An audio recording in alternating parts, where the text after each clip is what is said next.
গোপাল গোপাল বলে নন্দ যশোদা কখনো অচেতন কখনো সচেতন। শুধু নন্দ যশোদা না, বৃন্দাবনবাসীরা কৃষ্ণের বিচ্ছেদে ওরা আহার নিদ্রা ত্যাগ করেছে।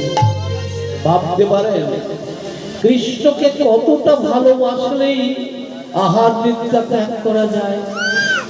মায়েরা বোঝেন, কোন ছেলে যদি মায়ের কোল থেকে দূরে চলে যায়, একদিন দুদিন 4 দিন আহার বন্ধ করেন, কিন্তু মাসের পর মাস বছরের পর বছর আহার নিদ্রা ত্যাগ করা সম্ভব নয়। কিন্তু ব্রজবাসী তারা ত্যাগ করেছিলেন।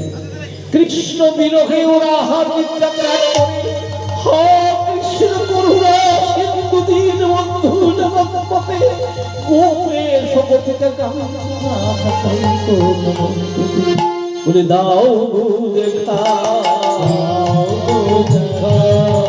প্রাণে কৃষ্ণ প্রাণে সখা দাও দেখা প্রাণে কৃষ্ণ প্রাণে সখা দাও দেখা।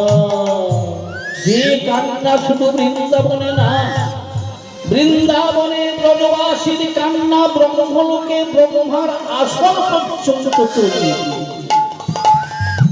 ব্রহ্মলোকে ব্রহ্মা মনে মনে ভাবলেন বৃন্দাবনবাসীদের কান্না আর ধরে রাখা যায়। দেবর্ষি নারদকে বললেন, তুমি যাও তো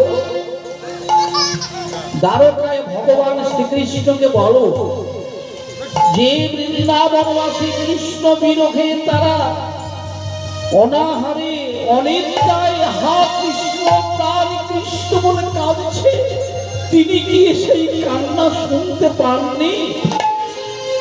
দেবর্ষি নারদ ব্রহ্মলোক থেকে এলেন দ্বারকায়। ভগবান শ্রীকৃষ্ণ দ্বারকাতে অবস্থান করছেন, রুক্মিণী দেবী কাছেই আসছেন।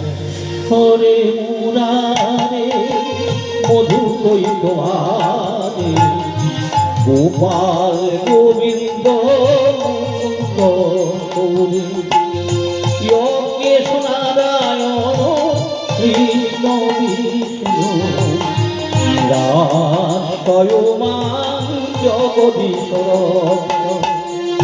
হরে মুরারে মধু কই তোমারে গোপাল গোবিন্দ মুকুন্দ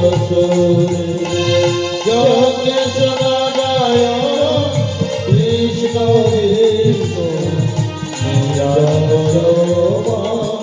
জগদীশ্বর। তুই নিরাশ্রয় আশ্রয় দাতা, ঢাকার ঢাকায় বিধাতা, নিরাশ্রয় আশ্রয় দাতা, ঢাকার ঢাকায় বিধাতা, নিরাশ্রয় আশ্রয় দাতা।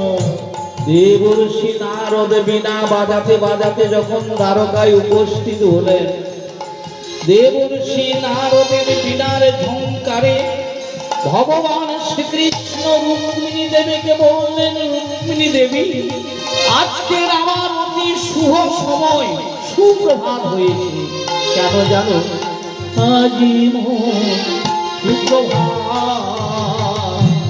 শুভ দিন হলো,